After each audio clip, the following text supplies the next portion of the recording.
UP board class 10th subject math exercise 7.3 चल रही थी, निर्देशांक ज्यामिति।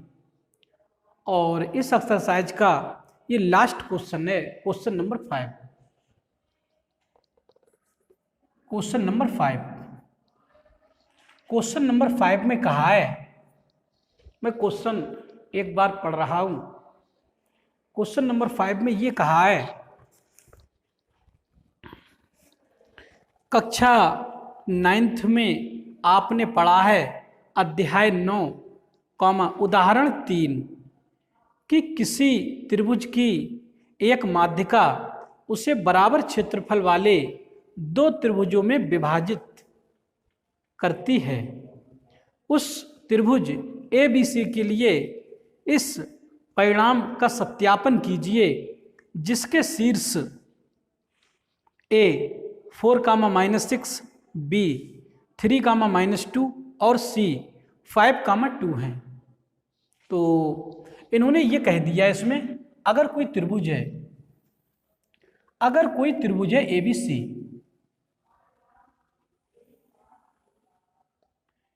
ये त्रिभुज है कोई ABC, तो इसकी जो माध्यिका है, अगर मैं शीर्ष A से इस BC भुजा के मध्य बिंदु को मिला दूं, ये M पॉइंट लिख दे रहा हूं, मध्य बिंदु है, ये मिड पॉइंट है। तो यदि मैं इससे इसको मिला दूं तो क्वेश्चन में ये कहा गया, ये जो माध्यिका है इससे समान क्षेत्रफल वाले दो त्रिभुजों में विभाजित करती है। जितना क्षेत्रफल इस वाले त्रिभुज का होगा, इसका क्षेत्रफल होगा, उतना ही क्षेत्रफल इस वाले त्रिभुज होगा जो इस साइड में है। इन दोनों त्रिभुजों के क्षेत्रफल बराबर होंगे। कब? जब ये इसकी माध्यिका है तब। और अगर ये इसकी माध्यिका नहीं है तो त्रिभुजों के क्षेत्रफल बराबर नहीं होते। ये आपने कक्षा 9 में पढ़ रखा है, ये क्वेश्चन में बताया गया है। तो यहाँ पर इसी बिंदु का प्रयोग करते हुए कि शीर्ष A से खींचे जाने वाली माध्यिका उसे समान दो अलग अलग क्षेत्रफल वाले त्रिभुजों में विभाजित करती है, तो इसी का हमें प्रूफ करना है। कब? जब शीर्षों के निर्देशांक दिए हुए हैं तब। अब शीर्ष दिए हुए कितने हैं? शीर्ष A के निर्देशांक दिए हुए हैं 4, -6। शीर्ष B के निर्देशांक दिए हुए हैं 3, -2। शीर्ष C के निर्देशांक दिए हुए हैं 5, 2। तो ये त्रिभुज के शीर्षों के निर्देशांक दिए हुए हैं। तो पहले तो हम ABM का क्षेत्रफल निकाल के देखें और उसके बाद ACM का क्षेत्रफल निकाल के देखें। अगर वो दोनों बराबर आ जाएं तो हम ये कहेंगे कि किसी भी त्रिभुज की माध्यिका उसे समान दो क्षेत्रफलों वाले त्रिभुज में अलग अलग विभाजित करती है, तभी तो इस बात को कह पाएंगे। तो इस त्रिभुज का क्षेत्रफल निकालने के लिए इसके तीनों शीर्षों के निर्देशांक भी पता होने चाहिए। अब M बिंदु के निर्देशांक तो ज्ञात है नहीं, ये जो M बिंदु माना गया है, जो ये मध्य बिंदु पे आके गिरा है, इसके निर्देशांक तो पता नहीं है। जब पता नहीं है तो मध्य बिंदु के निर्देशांकों का हमने एक सूत्र पढ़ा था, आप लोगों को पिछले याद होगा। मध्य बिंदु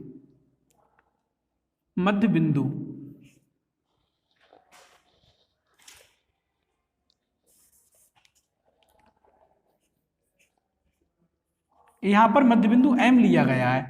तो मध्य बिंदु के जो निर्देशांक होते हैं वो आप लोग पढ़ चुके हो, x1 + x2/2, y1 + y2/2। ये मध्य बिंदु के निर्देशांक हुआ करते हैं। तो यहाँ पर ये जो BC रेखाखंड है, इस BC रेखाखंड का M मध्य बिंदु है। तो इसमें x को जोड़ के आधा कर दो और y निर्देशांक को जोड़ के आधा कर दो, तब इस M बिंदु के निर्देशांक आ जाएंगे निकल के। ठीक, तो मैं पहले तो M बिंदु के निर्देशांक ही निकाल रहा हूं, ध्यान दें। तो जो M बिंदु है, ये x जोड़ के, ये x1 y1, ये x1 y1 और ये x2 y2। तो इस M पॉइंट के निर्देशांक x जुड़ के आधे हो जाएंगे, 3 + 5, 3 + 5/2 और y -2 है, y1 -2 है और प्लस y2 प्लस का 2 है अपॉन 2। तो M पॉइंट के निर्देशांक आ जाएंगे निकल के यहाँ से 5 और 3 8 को 2 से भाग कर देंगे तो 4, 2 में से 2 घट जाएंगे 0, और 0 को जब 2 से भाग होगा तो भी 0 ही रहेगा। तो ये m पॉइंट के निर्देशांक आ गए निकल के 4,0। ठीक, इस m पॉइंट के निर्देशांक आ गए निकल के। अब मैं त्रिभुज ए बी एम का एरिया निकाल रहा हूं। त्रिभुज ए बी एम का क्षेत्रफल, एरिया का सूत्र क्या होता है? 1/2। सभी बच्चों को पता है। x1 ब्रैकेट में y2 minus y3 plus x2 bracket में y3 minus y1 plus x3 और ब्रैकेट में y1 माइनस y2। ये त्रिभुज के क्षेत्रफल का सूत्र होता है जब इसके शीर्षों के निर्देशांक ज्ञात हों। तो ये जो त्रिभुज ABM है, इसके शीर्ष एक A, एक B, एक M, तो इसे x1 y1 कह दिया है, तो इसे x2 y2 कह दे रहा हूं और इसे x3 y3 कह दे रहा हूं। क्यों? क्योंकि इस तीनों त्रिभुज ये जो त्रिभुज है इसके शीर्षों के निर्देशांक चाहिए, तीनों शीर्षों के। तो निर्देशांक मिल गए। इस वाले के x1 y1 लिख दिए, इस वाले के x2 y2 लिख दिए, इस वाले के x3 y3 लिख दिए। अब हम इस त्रिभुज का क्षेत्रफल आसानी से निकाल सकते हैं क्योंकि हमारे पास फार्मूला दिया हुआ है। ठीक, तो मैं इसका क्षेत्रफल निकाल दे रहा हूं। देखो ध्यान दें, तो इसका क्षेत्रफल कैसे निकालेंगे उसके लिए ये पॉइंट इसमें पुट कर दे रहा हूं। त्रिभुज ABM का एरिया बराबर 1/2 x1 का मान है 3, y2 माइनस y3, y2 का मान 0 है, माइनस y3 का मान माइनस के 6 है, तो माइनस माइनस प्लस के 6 हो जाएगा, प्लस का x2 के स्थान पे 4 है, y3 माइनस y1 का मान माइनस 6 है, माइनस y1 का मान माइनस के 2 है, तो माइनस माइनस प्लस के 2, प्लस x3 का मान 4 है और y1 का मान माइनस के 2 है, माइनस y2 का मान 0। तो इस त्रिभुज के तीनों शीर्षों के निर्देशांक मैंने इस फार्मूले में रख दिए लाकर। तो त्रिभुज ABM का एरिया आ जाएगा निकल के। ABM का एरिया आ जाएगा 1/2। यहाँ से 6 3 18, तो ये हो जाएंगे और 6 में से 2 घट जाएंगे, तो माइनस के 4 चौक 16 हो जाएंगे ये माइनस के, और यहाँ से माइनस के 4 दूनी 8, क्यों माइनस प्लस माइनस के 8, तो यहाँ से एरिया आ जाएगा 1/2 और ये 18 माइनस 8 6 14 माइनस के 24, तो यहाँ से 1/2 और ये माइनस के 6 रह जाएंगे, यहाँ से 24 में से 18 घट जाएंगे तो माइनस के 6 ही तो बचेंगे, तो 2 से भाग कर देंगे, इसे 2 से भाग कर देंगे तो माइनस के 3। अब चूंकि क्षेत्रफल माइनस में नहीं होता है, क्षेत्रफल तो प्लस में ही लिखा जाएगा, तो 3 वर्ग मात्रक एरिया आ जाएगा इसका। माइनस चिन्ह को हटा देते हैं, क्षेत्रफल कभी भी माइनस में नहीं होता है। तो ABM का एरिया 3 वर्ग मात्रक आया निकल के, ये क्षेत्रफल ABM का आया निकल के। अब मैं त्रिभुज ACM का क्षेत्रफल निकालूंगा, वो कितना आएगा निकल के। तो ध्यान दें, इसे तो मिटा दे रहा हूं। अब यहां से त्रिभुज ACM का क्षेत्रफल की बात करेंगे। तो ACM में फार्मूला तो यही काम करेगा, सूत्र तो यही लगेगा, लेकिन निर्देशांक बदल जाएंगे इसके। तो इसमें 2 शीर्ष तो ये रहेंगे, तीसरा शीर्ष ये रहेगा। तो इस त्रिभुज के लिए मैं इस शीर्ष के लिए x1 y1 कह दे रहा हूं। ये x1 ये y1, ये x1 y1 हो गए, ये x2 y2 हो गए, ये x3 y3। तो इस त्रिभुज का एरिया निकल आएगा, मीन्स इसका जिसमें ये क्रॉस बने हुए हैं ये, तो इसका एरिया निकल जाएगा इस त्रिभुज का। तो इस त्रिभुज का क्षेत्रफल मेरे लिए चाहिए। तो यहाँ से त्रिभुज ACM का एरिया का सूत्र सामने लिखा हुआ है, केवल मान रखने को रह गए हैं 1/2 x1 के स्थान पर 4, y2 माइनस y3 के स्थान पर 2,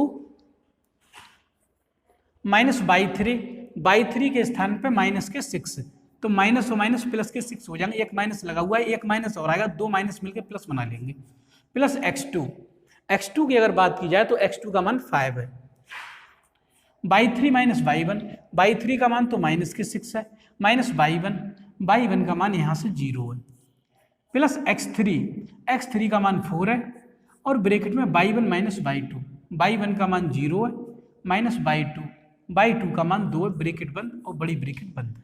ठीक, तो यहाँ से 1/2, ये 4 तो ऐसे ही, और 6 और 2 8 की 4 में मल्टीप्लाई हो जाएगी तो ये 32 हो जाएंगे। यहाँ भी ये तो 0 है, 6 पंजे 30 माइनस के हो जाएंगे, और वहाँ से माइनस के हो जाएंगे, प्लस और माइनस माइनस, ये तो 0 तो कोई काम का है नहीं, 4 दूनी 8, तो यहाँ से 1/2, यहाँ से 32 माइनस 30 और 8 38 हो गए माइनस के, तो यहाँ से 1/2 और ये मिलेंगे माइनस के 6, 2 से काट देंगे, से 2 3 6, तो ये आ जाएगा माइनस का 3।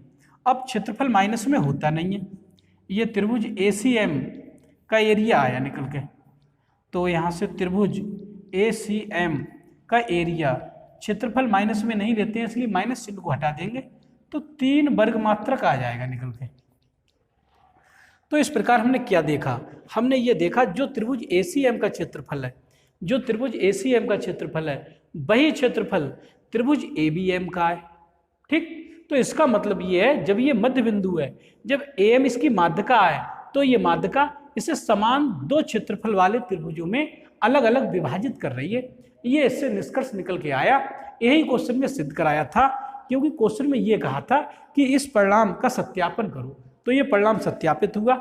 यहाँ पर लिख सकते हैं हम, अतः यहाँ पर हम ये लिख सकते हैं, अतः त्रिभुज ABC की माध्यिका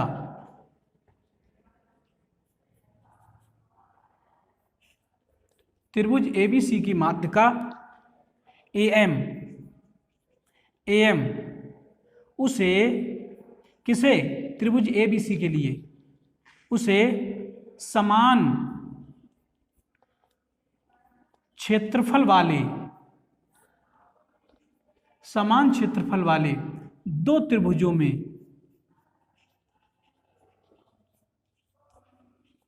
विभाजित करती है।